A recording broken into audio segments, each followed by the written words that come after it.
Bonjour à tous, bande de fans de catch, ici Kozak et aujourd'hui nous allons parler des Survivor Series War Games 2024, édition 2024, un show que j'avais plutôt envie de voir, plutôt hâte de voir, parce que ça a été très bien buildé, notamment sur les dernières semaines, avec énormément de star power, et on en a parlé dans la dernière vidéo, la confrontation attendue, inattendue plutôt, et choquante, entre Roman Reigns, le star, le chef tribal, et CM Punk, l'électron libre, l'original Paul Heyman Guy. Choc des cultures qui se rencontrent, ils vont devoir s'allier. Pourquoi s'allier? Parce que Roman a besoin d'un cinquième membre pour mettre à terre enfin Solo et sa nouvelle bloodline dominante, qui en plus c'est accaparé Bronson Reed, le Big Bronson Reed, donc qui fait énormément de dégâts. Et CM Punk, lui, veut venger son ami, son ancien avocat Paul Heyman, à qui il tient encore pas mal, mais en l'échange d'une faveur mystère qui restera encore une fois mystérieuse pour l'instant, on n'a pas encore plus de nouvelles. Bref, un show qui a été bien épais à ce niveau-là, mais bon, encore une fois, les Wargames, ce Wargames sur la série ne contient pas que le Wargames masculin qui sera un main event, il contient aussi d'autres matchs qui étaient moins attendus, on va pas se le mentir, même si pour la plupart étaient de bonne facture. On a sur la carte Gunther contre Damien Priest pour le championnat du monde pour le championnat du monde poids lourd. On a Breaker contre Sheamus, contre Kaiser pour le titre intercontinental, LA Knight contre Nakamura pour le titre des États-Unis, et enfin le Wargames féminin par lequel on va commencer. Allez, on se chauffe, on se chauffe. Ça faisait longtemps que vous avez pas entendu le Kozak râler. Oh, et on va bien râler, on va bien s'amuser sur ce Wargames féminin. Ne vous inquiétez pas, je vais vous prendre par la main et je vais vous expliquer tendrement, avec une petite fessée au cul, pourquoi ce match était de la merde. De la putain de merde. Savez une chose, c'est que la veille, j'ai fait une soirée nanar avec mes amis, avec mes colocataires et mes amis. Une soirée nanar, on mate des films de merde pour s'amuser. Sauf que là, moi, je voulais passer un bon show. Je sors de 4 nanars. J'ai pas envie de commencer un show de catch qui s'appelle War Games avec en main event Roman Reigns et CM Punk qui commence par un putain de nanar. Oh mon dieu, j'ai pas envie de commencer par ça. Bon.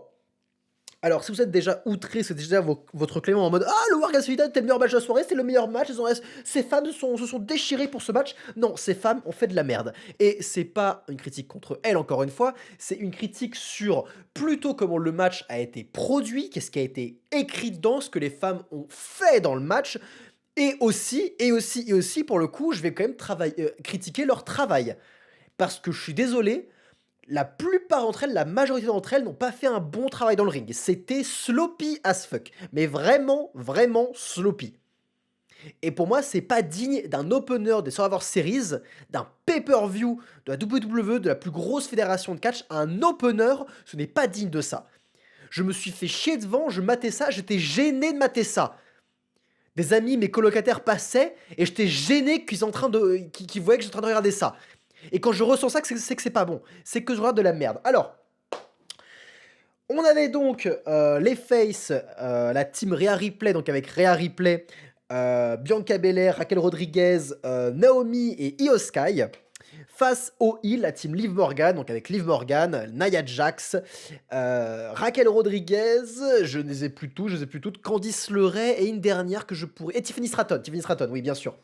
Voilà, 5 contre 5, on connaît.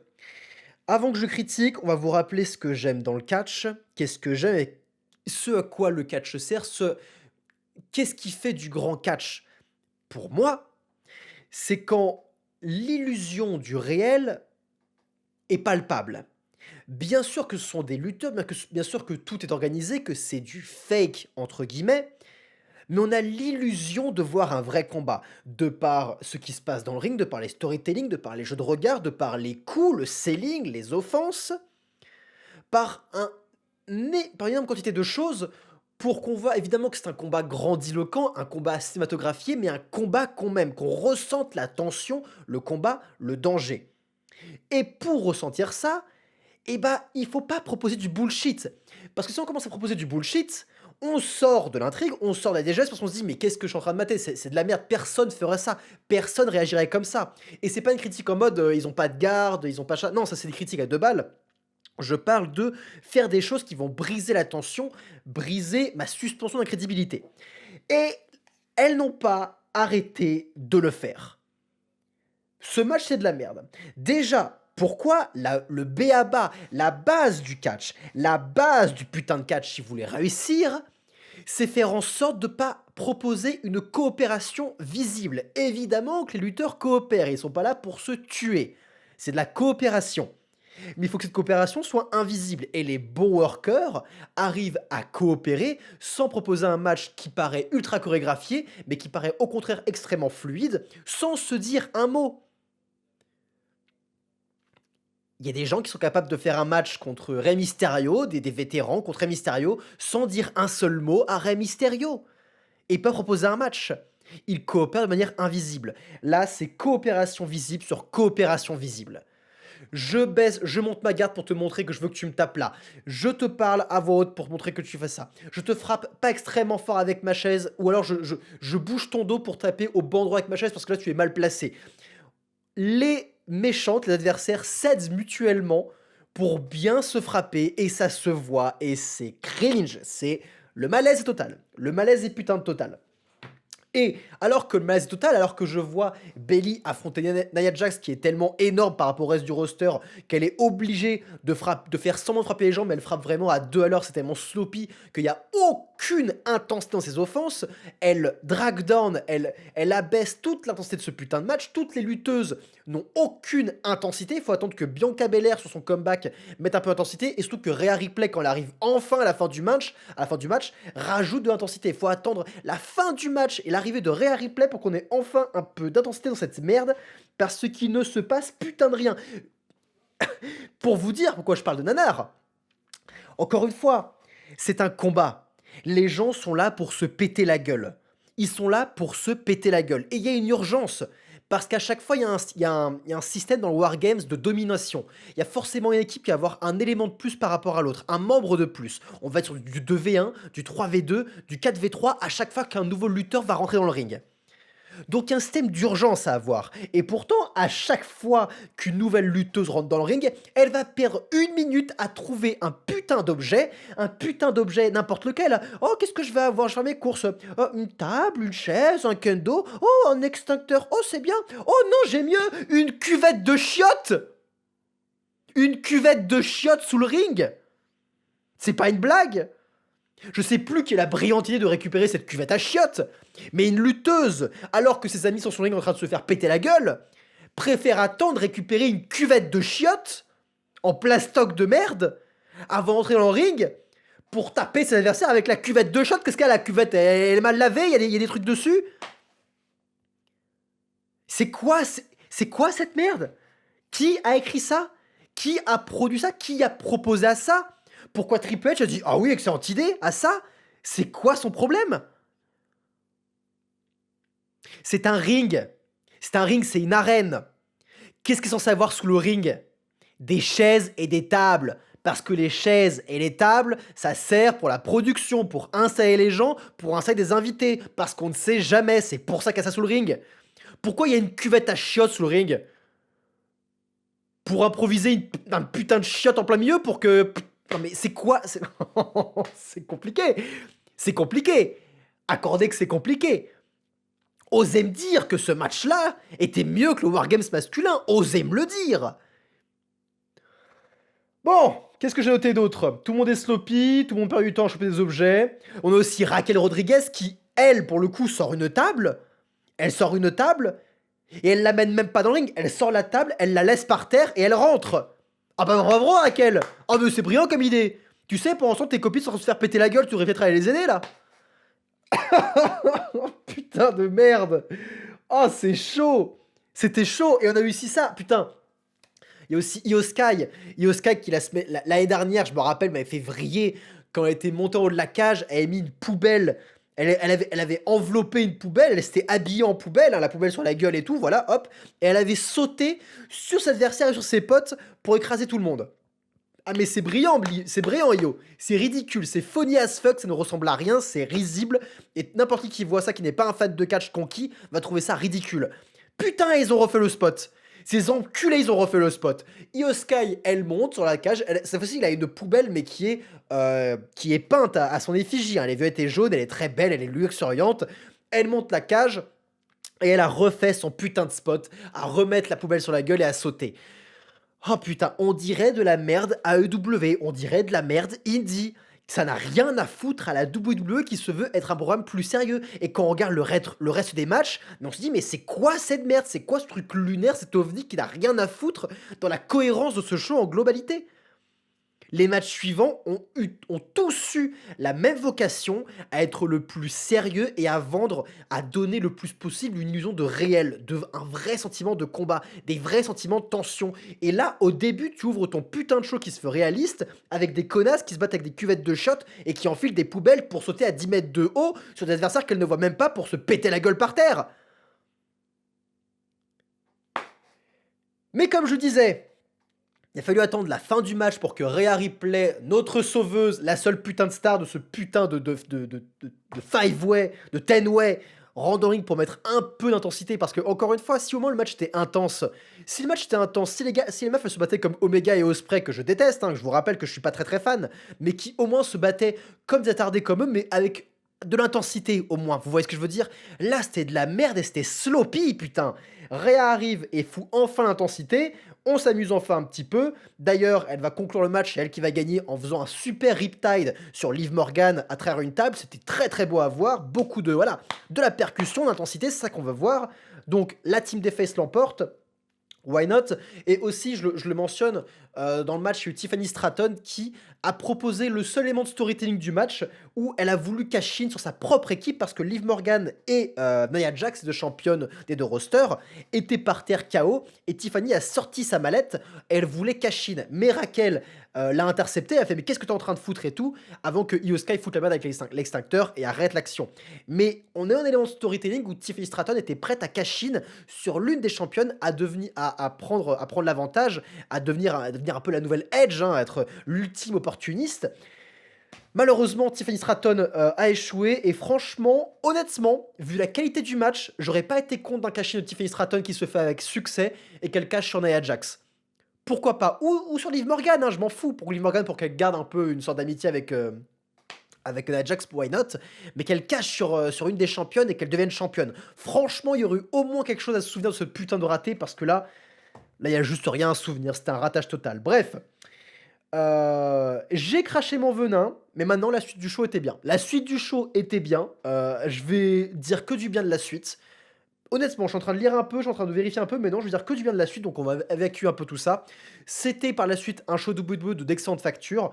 On a eu LA Knight contre Nakamura, peut-être le match le plus lambda de tous, le plus formaté de tous, mais avec un Nakamura qui rentre, qui est le contender, qui a une nouvelle entrée, un nouveau look que j'aime beaucoup. On a enfin Nakamura avec une nouvelle dynamique. Et il semblerait que la fédération a un peu confiance en lui parce qu'il il va prendre le titre à LA Knight. On a un match de 10-15 minutes de bonne facture, hein, pas d'excellente facture, c'est pas incroyable, mais c'est bien, c'est honnête. Bonnes offenses, bon selling, petit storytelling, etc., etc. Rien de bien méchant, mais tout se passe bien. Mais à grande surprise, Nakamura arrive à griffer les yeux de LA Knight, à le fracasser par terre et lui faire un Kinshasa dans le dos et fait le tomber 1, 2, 3, nouveau champion des États-Unis, Nakamura. C'est pas pour me déplaire parce que, alors je suis extrêmement fan de LA Knight, et ce que je veux, c'est que LA Knight reparte à la course au titre. C'est un truc que je veux absolument. Mais son règne commence à devenir un petit peu plan-plan. On a Nakamura qui revient, qui a besoin de se refaire un petit peu un personnage, se refaire une petite beauté. Boom, hit by LA Knight, il devient champion. Pourquoi pas, si on peut avoir une rivalité qui perdure avec un LA Knight qui au final reprend la ceinture ou je ne sais quoi. Franchement, je suis pour. Franchement, je suis pour. C'est une petite rivalité sympa. LA Knight a besoin d'affronter des adversaires plus redoutables, plus intéressants. Et Nakamura, en prenant le titre à LA Knight avec ce nouveau personnage, est en phase de devenir intéressant. Moi, je dis oui. Je dis oui, ça me va tout à fait. Pourquoi pas? En tout cas, c'était un bon petit match de catch qui a permis que je refasse la paix avec Survivor Series. Mais ce qui m'a vraiment fait refaire la paix sur la series, c'était ce freeway Braun Breaker contre Sheamus contre Ludwig Kaiser pour le titre intercontinental. Avant qu'on parle du match, un petit mot sur les lutteurs. Sheamus, c'est le facteur sûr de la WWE depuis bientôt 15 ans, je crois. 15 ans de facteur sûr, même plus que ça, je pourrais plus vous dire à peu près. Mais ce mec a toujours été là, a toujours proposé putain de bons matchs, a tout proposé de bonnes choses. Il a un bon personnage, il a un bon selling, il a une bonne brutalité. putain, Sheamus, c'est ce qu'il fait. C'est un putain de bon élément et il est toujours là. Et l'histoire, c'est que le seul titre qui lui manque, c'est le titre intercontinental. Et il le veut absolument. Titre intercontinental qui est porté par Bron Breakker, qui est un des meilleurs catcheurs des temps modernes, qui va être la plus grande star du futur. C'est être un futur main eventer, un futur très grand du business. Bron Breakker, s'il continue comme ça, parce qu'il est putain de jeune. Et ce qu'il propose, c'est monstrueux. On va parler du match un peu dans l'ensemble, mais juste, putain, ce spear, ce jumping spear qu'il a fait en sautant par-dessus Sheamus et en spearant Ludwig Kaiser pour la fin du match. Qu'est-ce que c'était monstrueux, c'était sublime. Sublime, sublime, sublime, c'est un putain de mec un peu poids lourd qui a une intensité rare dans ce putain de show. Putain, les fans du Wargames devraient s'inspirer de Bron Breakker et son intensité parce que putain, il a beaucoup à vous apprendre. Et enfin, Ludwig Kaiser, j'ai que du bien à dire de Ludwig Kaiser qui a une gueule, qui a une putain d'aura, et tout ce qu'il lui fallait, c'est pouvoir se séparer de Johnny Vinci et de ne pas être traité uniquement comme la pute de Gunther. Et ça, la fédération l'a très bien compris, parce que plus ça avance, plus c'est tout ce qui fait la sève du personnage de Kaiser, c'est qu'il veut s'émanciper d'être le larbin de Gunther et se faire un nom par lui-même. Et chasser le titre intercontinental, pourquoi pas. Et putain, quand il est tout seul, quel bon élément, Ludwig Kaiser, c'est vraiment un très très bon élément. Et franchement, il faisait pas peine à côté d'eux. Il était excellent, les trois hommes ont fait un petit match triway jubilatoire, d'excellente facture, qui allait à 1000 à l'heure, mais qui était brutal, qui racontait un truc. Bref, un petit spectacle jouissif, en milieu de show, très bien placé. Ensuite, on a eu Gunther contre Damien Priest qui ont un petit peu ralenti le rythme, mais qui ont proposé un match de deux gros bestiaux qui se mettent sur la gueule. Hein. Damien Priest, ses gros coups, vraiment, c'était un concours de savate. Hein. Ils se sont foutus des mandales dans la gueule non-stop. Et les shots de Gunther, voilà, c'est toujours aussi efficace. J'aime Gunther, j'aime Priest. Priest fonctionne vachement bien en babyface. Gunther fonctionne toujours bien en tant que heel, en tant que champion du monde. Pareil, il faut qu'il affronte des gros noms, faut qu'il affronte des main eventers, faut qu'il affronte encore plus ça, mais ça vient petit à petit. Il a affronté Randy Orton récemment, mais il faut qu'il continue. Il faut qu'il continue à avoir des programmes intéressants contre des main eventers. Mais rien à dire de plus, Gunther a gagné, c'était le bon choix évidemment. Bon match, très bon match. Et pour finir, on a eu le Wargames masculin. Et encore une fois, c'est l'antithèse de ce qu'on peut proposer les femmes. L'antithèse. Et peut-être que c'est une volonté de Triple H de ne pas te faire deux fois le même match, parce que c'est vrai qu'on a deux fois la même stipulation. Donc on pourrait se demander, est-ce que ça risque pas être trop répétitif si je propose deux fois le même match, mais l'un avec des femmes, l'autre avec des mecs? Si c'est le même rythme, si c'est la même chose, est-ce qu'on risque pas de se faire chier? Peut-être que c'est la peur de Triple H, peut-être que c'est pour ça qu'il fait en sorte que le Wargames masculin soit basé sur le storytelling, et que le Wargames féminin soit basé sur de la masturbation intensive pour fans de Young Bucks attardés. C'est possible, je n'en sais rien. Mais le fait est que je pense sincèrement, j'avais déjà ce débat avec vous il y a longtemps quand je faisais beaucoup de vidéos, où je disais souvent que si tu as un match à stipulation fort dans ton show, il est important qu'il soit unique. Pourquoi? Pour pas tomber justement dans ce procédé de putain, le main event c'est le Wargames, la grosse cage, etc., etc. Et pourtant on l'a déjà vu en opener. Pourquoi on aurait envie de voir l'autre Wargames? C'est comme les matchs Money in the Bank, c'est comme les Royal Rumble, etc., etc. C'est le match à stipulation devrait être protégé. Et par exemple, ils ont arrêté le pay-per-view Hell in a Cell, et à Bad Blood, on avait le Hell in a Cell entre CM Punk et Drew McIntyre. Bah, j'aurais aimé aussi que ce soit le seul Hell in a Cell du show. Attends, il me semble que c'était le seul Hell in a Cell du show. J'ai un doute. Faites-moi savoir, je ne sais plus s'il y avait un match Hell in a Cell précédent Punk et McIntyre à Bad Blood. Il me semble que non, mais j'ai un doute. Bref, en tout cas, il est important selon moi qu'il y ait un seul match à grosse stipulation dans un show, parce que c'est le clou du spectacle. C'est le clou du spectacle, et il faut qu'on ait cette fraîcheur, cette envie, cette faim de voir ce match, que surtout pas on risque de s'endormir. Donc bref, pour moi, la solution, elle est simple. Bah juste, femme ou mec, book le Wargames le plus approprié à la rivalité la plus appropriée. Si c'est les mecs qui ont la rivalité la plus simple pour faire un Wargames, tu le mets aux mecs.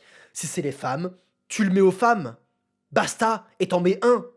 Et ton main event, c'est ton clou du spectacle, et tu bases ton Wargames sur le storytelling, sur le côté tangible de ce que tu regardes. Ces lutteurs se détestent, ils sont enfermés dans une cage parce qu'ils peuvent pas se battre ailleurs et que ça commence à devenir incontenable.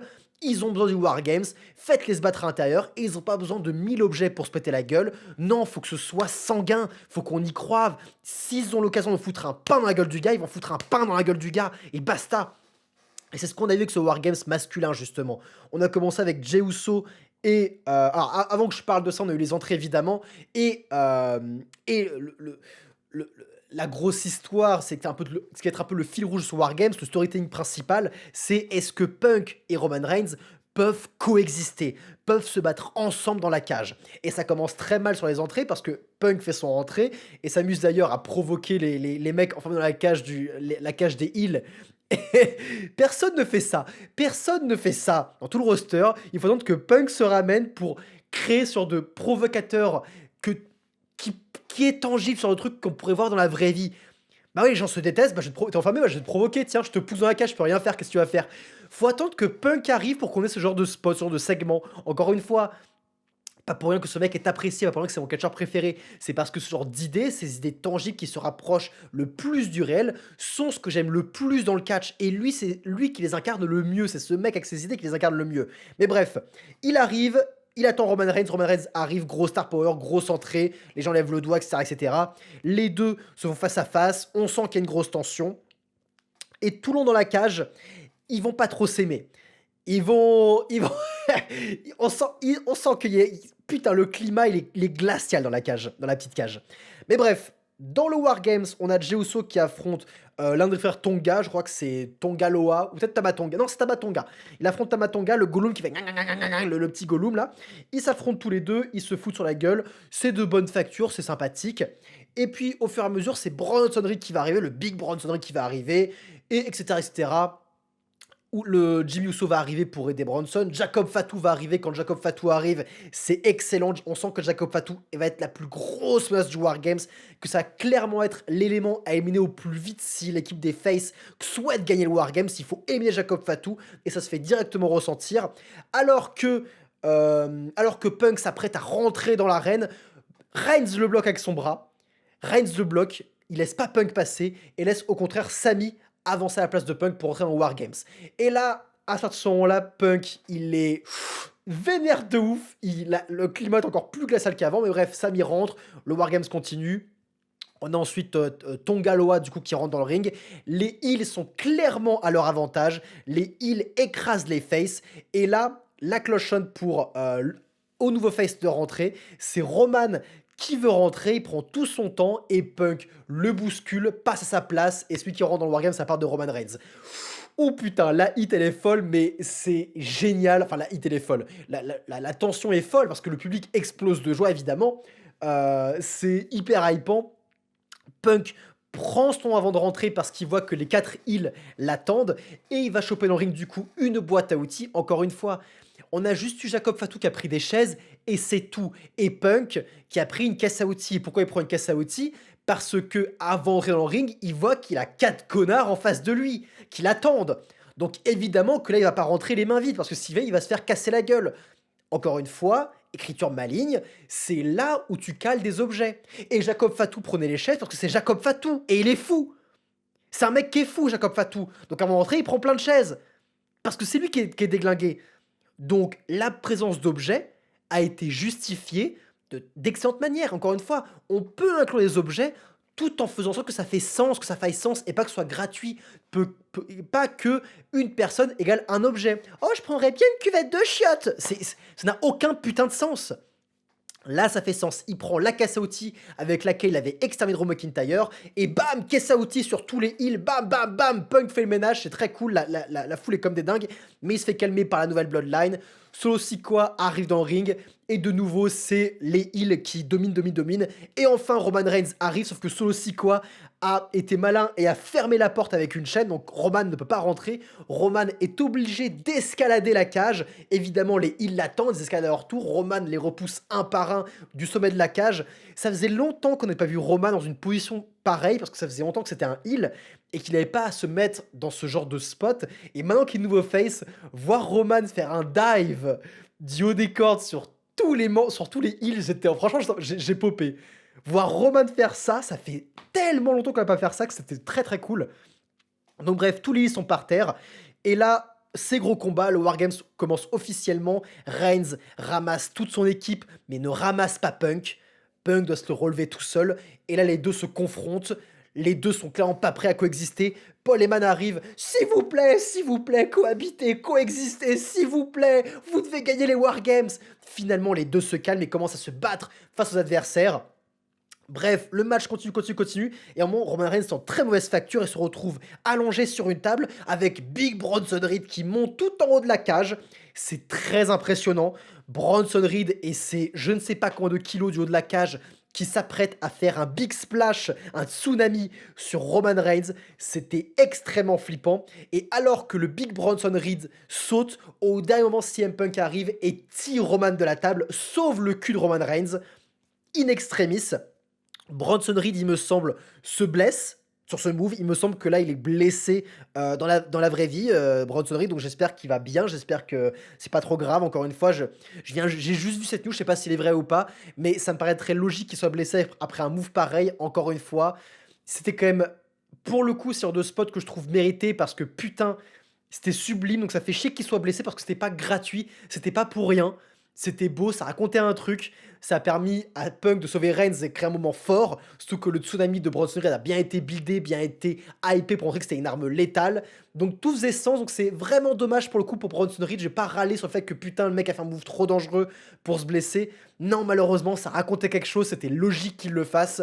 C'est vraiment dommage parce que putain c'était magnifique. Donc gros big up à Bronson Reed, il a fait un taf monumental dans ce Wargames. Mais bref, CM Punk vient de sauver le cul de Roman Reigns. Roman Reigns le reconnaît, il le remercie, et les deux commencent à se battre ensemble. Finalement, les faces arrivent à battre, à foutre à terre Jacob Fatu, à le maîtriser pour de bon. C'est Jimmy Uso qui saute par-dessus sur lui à travers une table du haut de la cage, hein, comme il fait un big Bronson Reed, hein, il nous fait une Bronson Reed aussi. Jacob Fatu est out, il reste plus que Solo Sikoa. Tous les faces font un finisher à Solo Sikoa. Punk lui porte son JTS, Reigns lui claque son spear. Pour le compte de 3, victoire des Faces. Et avant que je parle de la fin, je viens de me rendre compte que j'ai oublié un petit spot aussi, où avant que Punk sauve Reigns, on avait aussi un moment où Punk portait quelqu'un pour un JTS, et Reigns voulait caler un spear, mais l'adversaire a esquivé, et Reigns a fini par faire un spear à CM Punk. Et ça, pareil, ça aurait pu foutre la merde, et c'est intervenu avant que Punk sauve Reigns.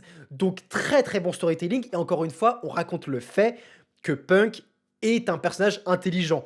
Son meilleur atout n'est pas son physique, n'est pas ses offenses, n'est pas comment dire, son endurance, mais c'est son intelligence. Punk, dans le kayfabe, est un des catcheurs les plus intelligents du roster. Et se fait ressentir, le mec se fait claquer la gueule par Roman Reigns, il le déteste, mais pour autant, c'est pas ça qui va l'empêcher de lui sauver le cul, parce qu'il y a un match à gagner. Et il y a aussi, on ne le sait pas encore, mais une faveur qui a été demandée, mystérieuse. Donc est-ce que c'est juste par amour pour les man qu'il a sauvé Roman Reigns ou c'est pour la faveur qu'il l'a fait? Mystère, on ne sait pas. Et ça qui bug ce catcher, c'est que c'est toujours des inconnus, c'est toujours du mystère.